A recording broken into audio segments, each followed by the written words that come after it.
ಸ್ನೇಹಿತರೆ ನಮಸ್ಕಾರ, ನಾನು ನಿಮ್ಮ ಹಾರಮದನ್. ಎಲ್ಲರೂ ಹೇಗಿದ್ದೀರಾ ಫ್ರೆಂಡ್ಸ್? ಎಲ್ಲರೂ ಚೆನ್ನಾಗಿದ್ದೀರಾ ಅನ್ಕೊಳ್ತೇನೆ.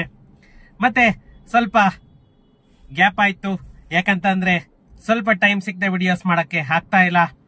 ಇವತ್ತು ಒಂದು ತುಂಬಾನೇ ಮುಖ್ಯವಾದ ವಿಷಯದ ಬಗ್ಗೆ, ಏನು ಜನ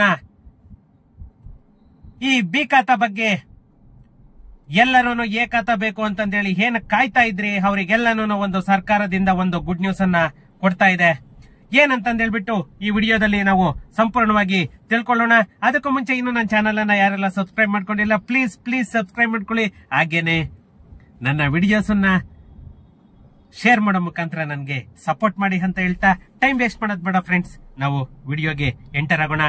ಏನಂದ್ರೆ, ನಮ್ಮ ಬೆಂಗಳೂರಿನಲ್ಲಿರುವಂತಹ ಬಿ ಖಾತಾ ಆಸ್ತಿಗಳಿಗೆ ಎ ಖಾತಾ ನೀಡಲು ಕೇವಲ 15 ದಿನದಲ್ಲಿ ಆನ್ಲೈನ್ ವ್ಯವಸ್ಥೆ ಜಾರಿ.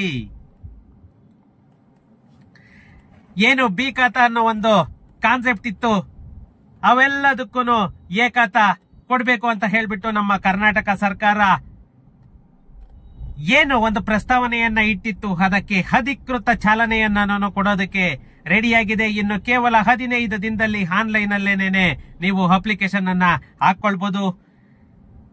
ಈ ನಮ್ಮ ಕರ್ನಾಟಕ ಸರ್ಕಾರ ಡಿಜಿಟಲ್ ಅನ್ನೋ ಒಂದು ಕಾನ್ಸೆಪ್ಟ್ ಅನ್ನ ತಗೊಂಡ್ ಬಂದು ಒಂದೊಂದು ಪ್ರೋಗ್ರೆಸ್ ಅನ್ನ ತುಂಬಾನೇ ಫಾಸ್ಟ್ ಆಗಿ ಮಾಡ್ತಾ ಇದೆ. ಇದಕ್ಕೆ ನಮ್ಮ ಕರ್ನಾಟಕ ಸರ್ಕಾರ ಸುಮಾರು 700 ಕೋಟಿ ಹೆಚ್ಚುವರಿ ತೆರಿಗೆಯನ್ನು ಕೂಡ ಕಲೆಕ್ಟ್ ಮಾಡೋದಕ್ಕೆ ರೆಡಿಯಾಗಿದೆ. ಯಾಕಂತ ಅಂದ್ರೆ, ನಮ್ಮ ಬೆಂಗಳೂರಿನಲ್ಲಿ 1200 ಚದುರ ಅಡಿಗೆ 30-40 ಸೈಟಿಗೆ 3 ಲಕ್ಷ ರೂಪಾಯಿಗಳನ್ನ ಪಾವತಿ ಮಾಡಬೇಕು. ನಿಮ್ಗೆ ಎ ಖಾತಾ ಬೇಕು ಅಂತಂದ್ರೆ 3 ಲಕ್ಷ ರೂಪಾಯಿಗಳನ್ನ ಪಾವತಿ ಮಾಡಬೇಕು. ನಮ್ಮ ಬೆಂಗಳೂರು ನಗರದಲ್ಲಿ ಬಿ ಖಾತಾ ಆಸ್ತಿಗಳನ್ನ ಎ ಖಾತಾಗೆ ಬದಲಾಯಿಸಲು ಅರ್ಜಿ ಸಲ್ಲಿಕೆಗೆ ಅನುಕೂಲವಾಗುವಂತೆ ಮುಂದಿನ 15 ದಿನಗಳ ಒಳಗೆ ಆನ್ಲೈನ್ ವ್ಯವಸ್ಥೆಯನ್ನ ಜಾರಿ ಮಾಡಲಾಗುತ್ತಿದೆ ಅಂತ ಹೇಳ್ಬಿಟ್ಟು ನಮ್ಮ ಬಿಬಿಎಂಪಿ ತಿಳಿಸಿದೆ. ಏನು ನಮ್ಮ ರಾಜ್ಯ ಸರ್ಕಾರವು ಬಿ ಖಾತಾ ಆಸ್ತಿಗಳಿಗೆ ಎ ಖಾತಾವನ್ನ ನೀಡಬೇಕು ಅಂತ ಹೇಳ್ಬಿಟ್ಟು ಕ್ಯಾಬಿನೆಟ್ ಸಭೆಯಲ್ಲಿ ತೀರ್ಮಾನ ತೆಗೆದುಕೊಂಡಿದ್ರು. ಇದ್ರ ಬಗ್ಗೆ ನಮ್ಮ ಸರ್ಕಾರ ಆದೇಶವನ್ನು ಕೂಡ ಹೊರಡಿಸಿದೆ. ಯಾಕಂತಂದ್ರೆ ಅದು ಅಧಿಸೂಚನೆ ಏನು ಆಗುತ್ತೆ ಅವಾಗ ಮಾತ್ರನೇ ಅದು ಅಫಿಷಿಯಲ್ ಆಗಿ ಇದಾಗೋದು. ಈ ಆನ್ಲೈನ್ ವ್ಯವಸ್ಥೆಯಲ್ಲಿ 15 ದಿನಗಳು ಮಾತ್ರನೇ ಬಾಕಿ ಉಳಿದಿರೋದು. ಆಮೇಲೆ ಆನ್ಲೈನ್ ನಲ್ಲಿ ನೀವು ಅಪ್ಲಿಕೇಶನ್ಗಳು ಕೂಡ ಹಾಕೊಳ್ಬಹುದು. ಬಿ ಖಾತಾ ಆಸ್ತಿಗಳನ್ನ ಎ ಖಾತಾ ಆಸ್ತಿಗಳನ್ನಾಗಿ ಪರಿವರ್ತನೆ ಮಾಡಿಕೊಳ್ಳಲು ಯಾವುದೇ ಖಾತಾ ಒಂದಿಲ್ಲದವರು ಕೂಡ ಎ ಖಾತಾಗೆ ಅರ್ಜಿ ಸಲ್ಲಿಸಬಹುದು ಅಂತ ಹೇಳ್ಬಿಟ್ಟು ನಮ್ಮ ಬಿಬಿಎಂಪಿ ಅವರು ಹೇಳ್ತಾ ಇದ್ದಾರೆ. ಯಾಕಂತ ಅಂದ್ರೆ, ಇಷ್ಟು ದಿನ ಈ ಬಿ ಖಾತಾ ಅನ್ನೋ ಒಂದು ಕಾನ್ಸೆಪ್ಟ್ ಏನಿತ್ತು ಅದನ್ನ ಸಂಪೂರ್ಣವಾಗಿ ತೆಗೆದು ಹಾಕಬೇಕು ಅಂತ ಹೇಳ್ಬಿಟ್ಟು ನಮ್ಮ ಕರ್ನಾಟಕ ಸರ್ಕಾರ ಇಷ್ಟೆಲ್ಲ ಒಂದು ಪ್ರಯತ್ನವನ್ನ ಮಾಡ್ತಾ ಇರೋದು. ಯಾಕಂದ್ರೆ ಇದಕ್ಕೆ ನೀವು ಜಾಸ್ತಿ ಅಲಿದಾಡೋ ಅವಶ್ಯಕತೆ ಕೂಡ ಇಲ್ಲ, ಕಂಪ್ಯೂಟರ್ ನಾಲೆಡ್ಜ್ ಇದ್ರೆ ಸಾಕು ಅನ್ನೋ ಒಂದು ಮಾಹಿತಿ ಕೂಡ ಹೇಳ್ತಾ ಇದ್ದಾರೆ. ತಮ್ಮ ಬಿ ಖಾತಾ ಸ್ವತ್ತುಗಳನ್ನ ಎ ಖಾತಾವಾಗಿ ಪರಿವರ್ತನೆ ಮಾಡಬೇಕು ಅಂತಂದ್ರೆ ನೀವು ಯಾವುದೇ ಅಧಿಕಾರಿಗಳಿಗೂ ಕೂಡ ಲಂಚ ಕೊಡಬಾರ್ದು ಅಂತಂದೇಳಿ ಇವರು ಹೇಳ್ತಾ ಇದ್ದಾರೆ. ಆದರೆ ಈವನ್ ಬಿ ಖಾತಾ ತಗೊಳ್ಬೇಕು ಅಂತಂದ್ರೆ ಕೂಡ ಲಕ್ಷ ತಗೊಂಡಿದ್ದಾರೆ. ಸಾವಿರಗಳಲ್ಲ, ಲಕ್ಷ ರೂಪಾಯಿಗಳನ್ನ ಅಧಿಕಾರಿಗಳು ಲಂಚ ಕೊಳ್ಳೆ ಹೊಡಿತಾ ಇದ್ದಾರೆ. ಯಾಕಂತ ಅಂದ್ರೆ ಇವರು ಹೇಳ್ತಾ ಇರೋ ಪ್ರಕಾರ ಏನು ನಡೆಯಲ್ಲ. ಇವರು ಕರೆಕ್ಟ್ ಆಗಿದ್ರೆ ಬೇರೆ ಅಧಿಕಾರಿಗಳು ಕರೆಕ್ಟ್ ಆಗಿರಲ್ಲ. ಇನ್ನೊಂದು, ಇವರಿಗೆ ಪ್ರತಿ ಫೈಲಿಗೂ ಕೂಡ ಒಂದಿಷ್ಟು ಅಂತ ಹೋಗ್ಲೇಬೇಕು. ಸುಮ್ಮನೆ ಇವೆಲ್ಲ ಜನಗಳ ಮುಂದೆ ನವರಂಗಿ ನಾಟಕ ಆಡೋದು. ಫ್ರೆಂಡ್ಸ್, ಇರ್ಲಿ, ನಮ್ಮ ಬೆಂಗಳೂರು ಮಹಾನಗರ ಪಾಲಿಕೆಯಲ್ಲಿ ಬಿ ಖಾತಾ ಆಸ್ತಿಗಳನ್ನ ಎ ಖಾತಾ ಆಸ್ತಿಗಳನ್ನಾಗಿ ಪರಿವರ್ತಿಸುವುದರಿಂದ ಸುಮಾರು ಸರ್ಕಾರಕ್ಕೆ 400ರಿಂದ 700 ಕೋಟಿ ಹೆಚ್ಚುವರಿ ತೆರಿಗೆಯನ್ನ ಸಂಗ್ರಹ ಮಾಡಬಹುದು ಅಂತ ಹೇಳ್ಬಿಟ್ಟು ಒಂದು ನಿರೀಕ್ಷೆಯನ್ನು ಕೂಡ ನಮ್ಮ ಕರ್ನಾಟಕ ಸರ್ಕಾರ ಒಂದು ಅಂದಾಜಿಸಲಾಗಿದೆ. ಮತ್ತೆ ಮುಂದಿನ 2 ವಾರಗಳಲ್ಲಿ ಎ ಖಾತಾ ವಿತರಣೆಗೆ ಸ್ಟ್ಯಾಂಡರ್ಡ್ ಆಪರೇಟಿಂಗ್ ಪ್ರೊಸೀಜರ್ ಅನ್ನ ಬಿಡುಗಡೆ ಮಾಡ್ತಾ ಇದ್ದಾರೆ. ಮನೆ ಮನೆ ಸರ್ವೆಯಿಂದ ಕೂಡ ಬಿಬಿಎಂಪಿ ವ್ಯಾಪ್ತಿಯಲ್ಲಿ ಸುಮಾರು 32 ಲಕ್ಷ ಆಸ್ತಿಗಳು ಇರುವುದು ಕೂಡ ಆಲ್ರೆಡಿ ಸರ್ವೆ ವರ್ಕ್ ಇಂದ ಗೊತ್ತಾಗಿದೆ. ಸುಮಾರು 7 ಲಕ್ಷ ಸ್ವತ್ತುಗಳು ತೆರಿಗೆ ಜಾಲದಿಂದ ಹೊರಗೆ ಉಳಿದಿವೆ ಅಂತ ಕೂಡ ಸರ್ವೆ ಆಲ್ರೆಡಿ ಆಗಿದೆ. ಈ ಆಸ್ತಿಗಳನ್ನ ತೆರಿಗೆ ಜಾಲದ ವ್ಯಾಪ್ತಿಗೆ ತಂದರೆ ಅಧಿಕ ತೆರಿಗೆ ಕೂಡ ವಸೂಲಿ ಆಗುತ್ತೆ ಅಂತ ಹೇಳ್ಬಿಟ್ಟು ಕೂಡ ಹೇಳ್ತಾ ಇದ್ದಾರೆ. ಯಾಕಂತ ಅಂದ್ರೆ ನಮ್ಮ ಕರ್ನಾಟಕ ಸರ್ಕಾರ ಏನು ಈ ಬಿ ಖಾತೆಯಿಂದ ಎ ಖಾತೆ ಆಗಿ ಪರಿವರ್ತನೆ ಮಾಡಬೇಕು ಅಂತ ಪಣ ತೊಟ್ಟಿದೆ, ಅದಕ್ಕೆ ಎಲ್ಲ ಕೂಡ ಇವತ್ತು ಒಂದು ಸುಗಮವಾದ ದಾರಿಯನ್ನು ಹುಡುಕಿದ್ದಾರೆ ಅಂತಲೇನೆ ಹೇಳ್ಬೇಕು. ಯಾಕಂತ ಅಂದ್ರೆ ಒಂದು ಈ ನಮ್ಮ ಬಿಬಿಎಂಪಿ ಲಿಮಿಟ್ ಅಲ್ಲಿ ಏನು ಬಿ ಖಾತಾ ಆಸ್ತಿಗಳು ಅಂತಂದ್ರೆ ಯಾವ್ಯಾವ ಬಿ ಖಾತಾ ಆಸ್ತಿಗಳಿಗೆ ಇವರು ಎ ಖಾತಾ ಕೊಡ್ತಾರೆ ಅಂತ ಅಂದ್ರೆ ಸಾರ್ವಜನಿಕ ರಸ್ತೆಗಳೆಂದು ಘೋಷಿಸಲ್ಪಟ್ಟಂತಹ ಬಡಾವಣೆಗಳಲ್ಲಿರುವ ಎಲ್ಲಾ ಸ್ವತ್ತುಗಳಿಗೂ ಕೂಡ ಮಾರ್ಗಸೂಚಿ ದರದ 5% ಶುಲ್ಕವನ್ನ ಪಾವತಿಸಿ ಏಕ ನಿವೇಶನಕ್ಕೆ ನೀವು ಎ ಖಾತಾವನ್ನು ಅರ್ಜಿ ಸಲ್ಲಿಸಬಹುದು. ಅಂದ್ರೆ ಸಾರ್ವಜನಿಕ ರಸ್ತೆ ಇರಬೇಕು. ಅಲ್ಲಿ ಒಂದು ವೇಳೆ ಸಾರ್ವಜನಿಕ ರಸ್ತೆ ಏನಾದ್ರೂ ಇಲ್ಲ ಅಂತಂದ್ರೆ ಅದಕ್ಕೆ ಪೆನಾಲ್ಟಿಯನ್ನ ಕಟ್ಬಿಟ್ಟು ನೀವು ಅದನ್ನ ಏಕ ನಿವೇಶನ ಅಂತ ಹೇಳ್ಬಿಟ್ಟು ಎ ಖಾತಾಗೆ ಅರ್ಜಿಯನ್ನ ಸಲ್ಲಿಸಬಹುದು. ಅದಕ್ಕೆ ಚದುರ ಅಡಿಗೆ 5,000 ರೂಪಾಯಿ ಮಾರ್ಗಸೂಚಿ ದರ ಇರುವುದು ಕೂಡ ಅನೌನ್ಸ್ ಅನ್ನ ಮಾಡಿದೆ. ಆದರೆ ಅದು ಡಿಪೆಂಡ್ ಅಪಾನ್ ಏರಿಯಾ ಅಂತ ಹೇಳ್ತಾ ಇದ್ದಾರೆ. ಯಾಕಂತಂದ್ರೆ ಏರಿಯಾ ಮೇಲೆ ಡಿಪೆಂಡ್ ಆಗುತ್ತೆ ಅಂತ ಹೇಳ್ತಾ ಇದ್ದಾರೆ.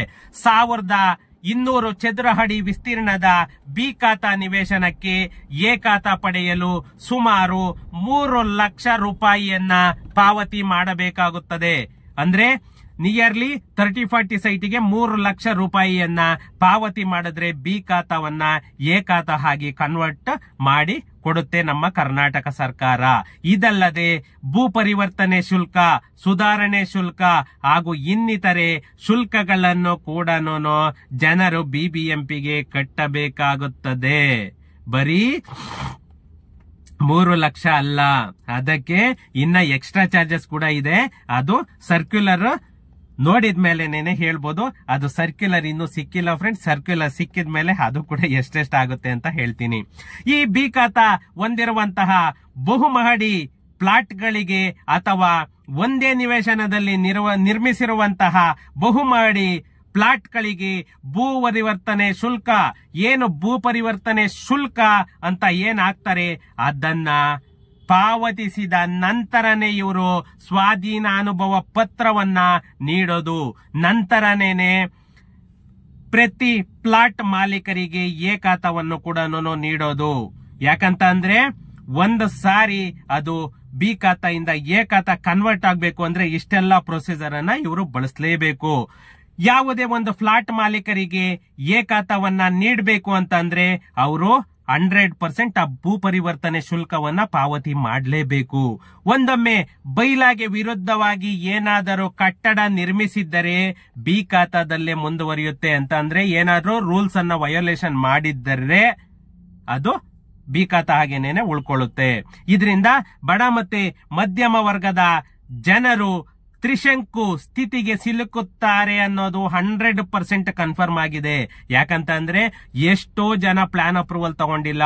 ಅಲ್ಲಿ ರೋಡ್ ಬಿಡ್ತು ಕಡಿಮೆ ಇದ್ರು ಕೂಡ 4 ಫ್ಲೋರ್ 5 ಫ್ಲೋರ್ ಕಟ್ಟಿರ್ತಾರೆ. ಅಂತವರಿಗೆಲ್ಲ ಬಿ ಖಾತಾ ಹಾಗೇನೇನೆ ಉಳ್ಕೊಳ್ಳುತ್ತೆ. ಬಿಬಿಎಂಪಿ ವ್ಯಾಪ್ತಿಯಲ್ಲಿರುವಂತಹ ಸುಮಾರು 25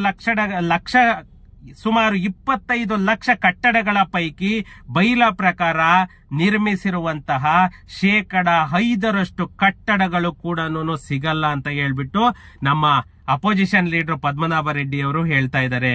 ಯಾಕಂತಂದ್ರೆ ಆಲ್ಮೋಸ್ಟ್ ಮೊದಲಿಗೆಲ್ಲ ಪ್ಲಾನ್ ಅಪ್ರೂವಲ್ ಯಾರು ತಗೊಂಡಿಲ್ಲ. ಅವರಿಗೆಲ್ಲಾನು ಎ ಖಾತಾ ಕೊಡಲ್ವಾ? ಮತ್ತೆ ಅದಕ್ಕೂ ರೂಲ್ಸ್ ಇರುತ್ತೆ. ಪೆನಾಲ್ಟಿ ಹಾಕ್ಬಿಟ್ಟು ಕೊಡ್ತಾರೆ ಫ್ರೆಂಡ್ಸ್. ಡೋಂಟ್ ವರಿ, ಯಾರು ಕೂಡ ಅದ್ರ ಬಗ್ಗೆ don't bother that matter, leave it. ಅದ್ರ ಬಗ್ಗೆ ನಾನು ಹೇಳ್ತೀನಿ. ಯಾಕಂತಂದ್ರೆ ಇವರು ಪ್ರತಿಯೊಂದಕ್ಕೂ ಒಂದೊಂದು ಸೊಲ್ಯೂಷನ್ ಅನ್ನೋದನ್ನ ಕೊಟ್ಟೇ ಕೊಡ್ತಾರೆ.